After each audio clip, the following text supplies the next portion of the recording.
Hello, YouTube, and welcome to another edition of Catholic Apologist by myself, Dean Britton. And today the topic is Sola Scriptura. We're going to do this in two parts, partly for time reasons and also because in part two I'm going to have some very fun surprises for Catholics and fundamentalists alike, whether you embrace the 16th century doctrine of Sola Scriptura or not. So Sola Scriptura, first we have to define it, and that's very difficult to do because there really is no universal definition of Sola Scriptura. This doctrine was first invented by Martin Luther in the 1500s or 16th century.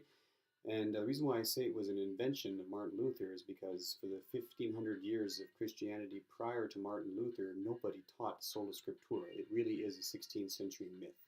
And I'm going to kind of get into that more. So it's very hard to define because there's 20,000 different Christian churches today, a few more every week.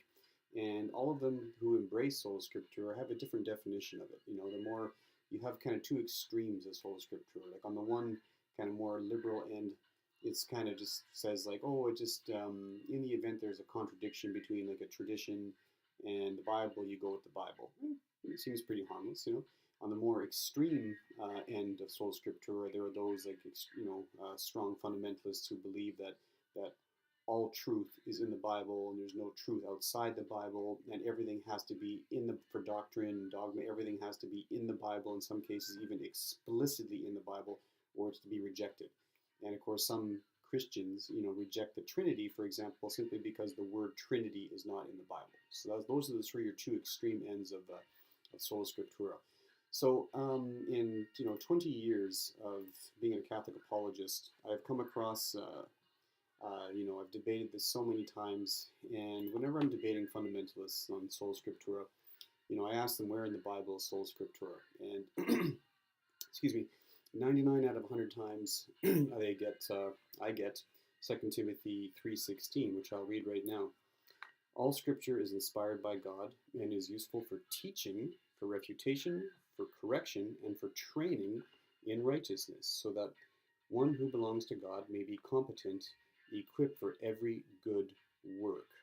Okay, so like I said, this is the verse that comes up the most. Now, most of the people who I'm debating on Sola Scriptura, they will inevitably read from the King James Version Bible, where they say in verse 16 it says that all Scripture is inspired by God and is useful for doctrine.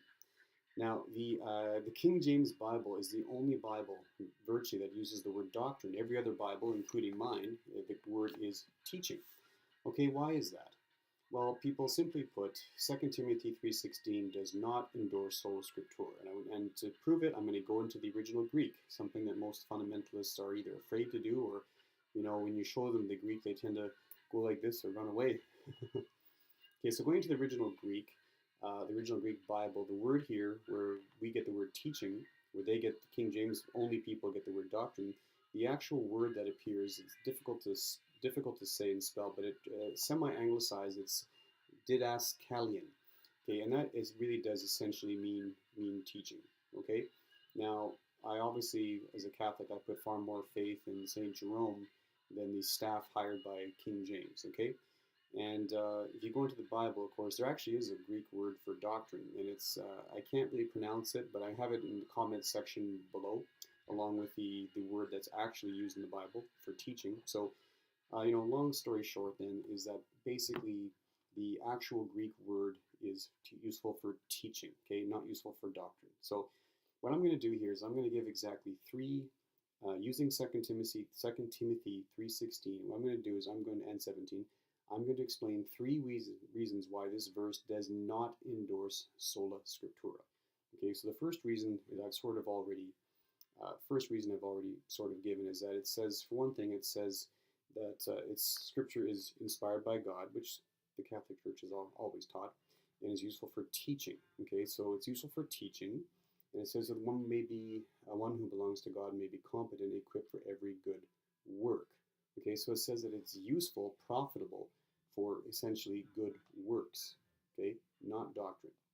All right, so that's the first reason, that essentially it says it's useful for teaching, instruction, correction, refutation, for training in righteousness, so that we may be equipped for good work. It doesn't say equipped for every good doctrine. Okay, So the second reason is that it does not endorse sola scriptura is the fact that even if the Greek word was doctrine, it does not say scripture alone. It just says the scriptures are inspired by God and they're useful, profitable. Okay, so that's the second reason. It's quite clear that there's nowhere in the Bible does it say scripture alone, for anything. And I can assure you that no apostle, no church father ever said scripture alone. Okay, so it says here that the scriptures are very useful, but not 100% sufficient. Okay, the third and final reason why 2 Timothy 3:16 does not endorse sola scriptura is something that a lot of people don't think about. Okay, you have to look at when Paul wrote this. You have to kind of look when it was written, in the early first century. And when Paul was writing this letter to Timothy, he had no idea that this letter or any other letter was going to eventually make it into the Bible. Okay, this Bible that we have today would not exist for another 300 years. Okay, thus the scriptures that Paul were referring to were what we today call the Old Testament. Okay, so again, those are the three reasons why 2 Timothy 3:16 does not endorse the 16th century invention of sola scriptura. Okay, I've included all the original Greek in the comments section below. You can read all the evidence. And in part 2 here, we're going to get into we're actually going to explore 2 Timothy some more, and we're going to use some other very interesting passages in 2 Timothy that are really going to be an eye-opener for a lot of people. So please tune in for part 2. Thank you.